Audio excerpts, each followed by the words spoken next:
108 बेलपत्र की, जो बेलपत्र होते हैं उसकी, इसको छेद तो करते नहीं है सुई से, बेलपत्र की डंडी को बांधते जाओ 108 बेलपत्र की माला बना लो। और माला बनाकर भगवान शंकर के गले में, शंकर के शिवलिंग को जो चढ़ा देता है उसकी मनोकामना भगवान शंकर पूरी कर देते हैं। और कहते हैं ये सती माता ने यही एकादशी के दिन से जो व्रत साधना करना प्रारंभ करी थी वो सुख देने वाली थी। जिसके एकादशी के दिन जब आप जल शंकर को चढ़ाने तो रोज ही जाते हैं, जब एकादशी का दिन रहे और शंकर जी के मंदिर में आप जल समर्पित करें तो 3 बार मुख से स्वधा स्वधा स्वधा। एकादशी के दिन गंगा के जल में मात्र 7 बेलपत्री डालकर जो नंदीश्वर भगवान अर्थात जो शंकर जी के शिवलिंग के सामने नंदी होता है, उस नंदी के श्री शिवाय नमस्तभ्यम। दोस्तों, हर हर महादेव। कैसे हैं आप? आशा करती हूँ सब ठीक होंगे और सुरक्षित होंगे। दोस्तों, आज का उपाय एकादशी का बहुत ही सुंदर सा उपाय है। पूज्य गुरुदेव ने कहा है कि अगर आप इस एकादशी पर भगवान शिव को बेलपत्र की माला समर्पित करते हैं तो आपके घर में धन संपदा की कभी कोई कमी नहीं रहेगी। धन दौलत की आपके यहाँ कभी कभी हो ही नहीं सकती और हर सुख की आपको प्राप्ति होगी। पूज्य गुरुदेव कहते हैं कि एकादशी वाले दिन, इसी एकादशी वाले दिन माता गौरा ने भोलेनाथ को बेलपत्र की माला बनाकर पहनाई थी और भगवान विष्णु को माता लक्ष्मी ने तुलसी के दल की माला बनाकर पहनाई थी। तो दोस्तों, इससे भगवान प्रसन्न होते हैं और मनोवांछित फल प्राप्त कराते हैं। तो दोस्तों, इस उपाय को आप जरूर ही जरूर करिएगा। अब चलिए जानते हैं दोस्तों, बहुत से माता बहनें ये कह रही होंगी कि बेलपत्री के पत्ते की माला बनेगी कैसे। दोस्तों, बेलपत्री के पत्ते की या पीपल के पत्ते की या बड़ के पत्ते की या किसी भी ऐसे भगवान के लिए अगर हम माला समर्पित करते हैं इस तरह से पत्तों की, तो उनमें सुई का प्रयोग नहीं किया जाता। उन पत्तों की मालाओं में दोस्तों हमेशा ध्यान रखना, एकदम साफ सुथरे पत्ते होने चाहिए, कटे फटे नहीं होने चाहिए। लेकिन आपको 108 पत्ते की माला समर्पित करनी है भोलेनाथ पर। 108 पत्ते की माला किस प्रकार से बनानी है दोस्तों? कलावा ले लेना है। इस प्रकार से आपको, मैं आपको बता रही हूँ, बस इस प्रकार से आपको देखिए, इस तरह से आपको बांध देनी है। इस तरह से एक एक पत्ती बांधती जाना है। 108 बेलपत्री की माला आपको भोलेनाथ को समर्पित कर देनी है। पूज्य गुरुदेव कहते हैं कि इस उपाय को करने से भोलेनाथ पर अगर एक बेलपत्री की 108 बेलपत्री की माला समर्पित करने से आपको मनोवांछित फल की प्राप्ति होती है और साथ ही साथ धन संपदा की आपके यहाँ कोई कमी नहीं रहती। इस प्रकार से आपको बेलपत्री की माला तैयार कर लेनी है। दोस्तों, ये तो मैं अभी 2 ही बना रही हूँ, मेरे पास 108 नहीं है। इस प्रकार से 2-3 और बांध देती हूँ मैं और इसको ले जा करके आपको शाम के समय पर करनी है दोस्तों ये समर्पित आपको। आप अगर शाम के समय पर आपके पास टाइम नहीं है तो आप इस माला को दोपहर में नहीं, सुबह भी समर्पित कर सकते हैं। इस प्रकार से आपको माला बना लेनी है।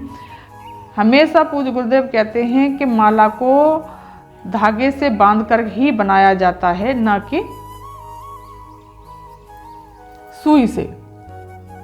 इस प्रकार से माला बना करके एक तांबे का कलश भर लेना है आपको अपने घर से और उसको ले जा करके आपको सीधे माला को और धूप दीप जो भी आप ले जाना चाहते हैं पूजा की सामग्री वो ले जाइए। इस तरह से आपको माला बना लेनी है 108 बेलपत्री की और माला बना करके इस तरह से आपको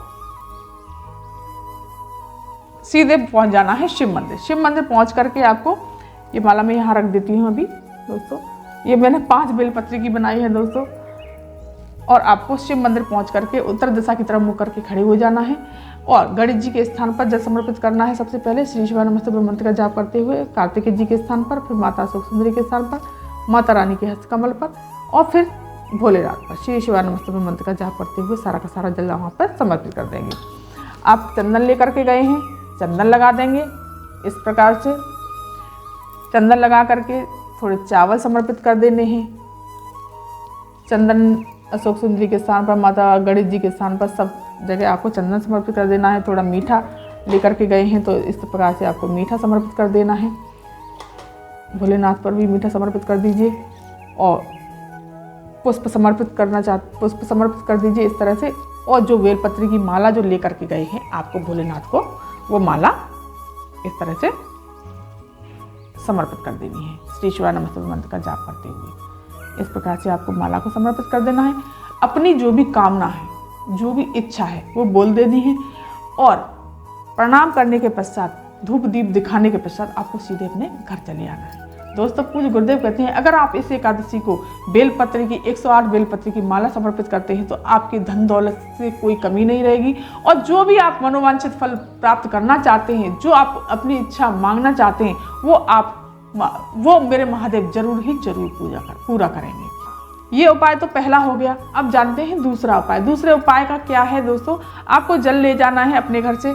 जल ले जाएंगे तो आपको दोस्तों जब भी आप एकादशी वाले दिन जल समर्पित करें तो स्वधा स्वधा स्वधा ये 3 बार आपको स्वधा स्वधा स्वधा नाम जरूर ही जरूर बोलना है।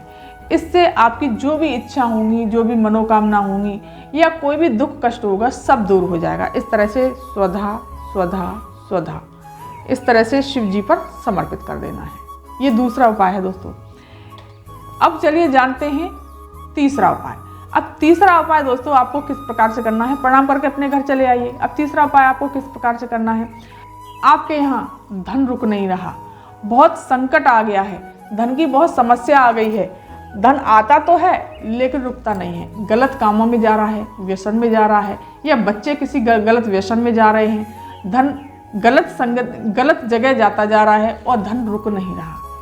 तो आपको इसके लिए क्या उपाय करना चाहिए जिससे कि आपका धन रुके और गलत कामों में ना जाए, आपके जो घर के सदस्य हैं वो भी अपने सही रास्ते पर चलने लगे।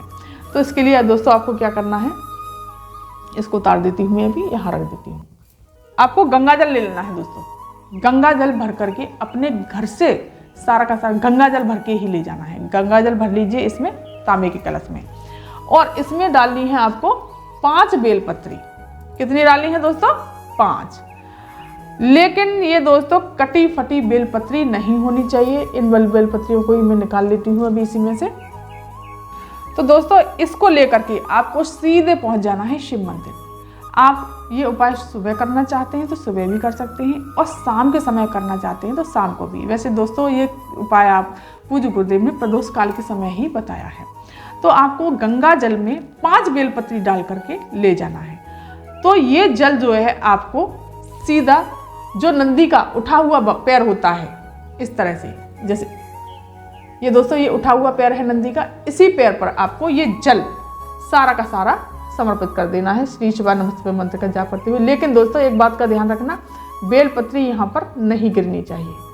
इस तरह से मंदिर पहुँच करके और अपनी जो भी कामना है, आपकी जो समस्या है, धन रुक नहीं रहा, गलत कामों में जा रहा है या किसी ऐसी जगह जा रहा है जो कि बीमारी में, हारी में, कहीं भी, और आपको धन आ नहीं रहा, बहुत समस्या जा रही है, इस तरह से आपको जल समर्पित कर देना है। और ये सारी की सारी 5 की 5 बेलपत्रियां निकाल करके आपको शिवलिंग पर समर्पित कर देनी है श्री शिवाय नमस्ते मंत्र का जाप करते हुए। और फिर आपको बोलना है स्वधा स्वधा स्वधा। तो दोस्तों ये उपाय बहुत अच्छा और अचूक उपाय है। इस उपाय को आप जरूर ही जरूर करिएगा। तो दोस्तों ये वीडियो, ये जानकारी आपको कैसी लगी? अगर पसंद आई हो तो चैनल को सब्सक्राइब कर दीजिए, वीडियो को लाइक कर दीजिए और कमेंट में श्री शिवाय नमस्ते में अवश्य लिखिएगा।